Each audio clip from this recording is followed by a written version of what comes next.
മധ്യേഷ്യൻ യുദ്ധം ഒരു നിർണായക ഘട്ടത്തിലേക്ക് കടക്കുകയാണ്.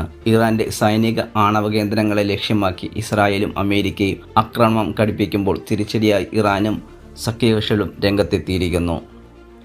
ഏറ്റവും പുതിയ റിപ്പോർട്ടുകൾ പ്രകാരം 3500 മറൈനുകളുമായി അമേരിക്കയുടെ കൂറ്റൻ യുദ്ധക്കപ്പലായ USS ട്രിപ്പോളി മേഖലയിൽ എത്തിക്കഴിഞ്ഞു.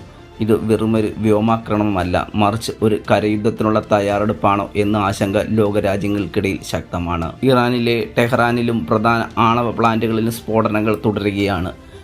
ഇതിനിടെ യമനിലെ ഹൂതികൾ ഇസ്രായേലിന് നേരിട്ട് മിസൈൽ ആക്രമണം നടത്തിയത് യുദ്ധത്തിന്റെ വ്യാപ്തി വർദ്ധിപ്പിച്ചു. കുവൈറ്റിലെയും സൗദിയിലെയും കേന്ദ്രങ്ങൾക്ക് നേരെയും ആക്രമണങ്ങൾ റിപ്പോർട്ട് ചെയ്തിട്ടുണ്ട്. യുദ്ധം രൂക്ഷമായതോടെ ആഗോള വിപണിയിൽ എണ്ണവില കുതിച്ചുയരുകയാണ്. ക്രൂഡ് ഓയിൽ വില ബാരലിന് $115 കടന്നത് ലോകമെമ്പാടുമുള്ള സാമ്പത്തിക വ്യവസ്ഥയെ പ്രതിസന്ധിയിലാക്കുന്നു. ഹോർമുസ് കടലിടുക്ക് ഇറാൻ അടച്ചിടുമോ എന്ന ഭീതിയിലാണ് വിപണി. സമാധാന ചർച്ചകൾ പരാജയപ്പെട്ട സാഹചര്യത്തിൽ ഏപ്രിൽ 6 അമേരിക്ക നൽകിയിരിക്കുന്ന സമയപരിധി ലോകം ഉറ്റുനോക്കുന്നു.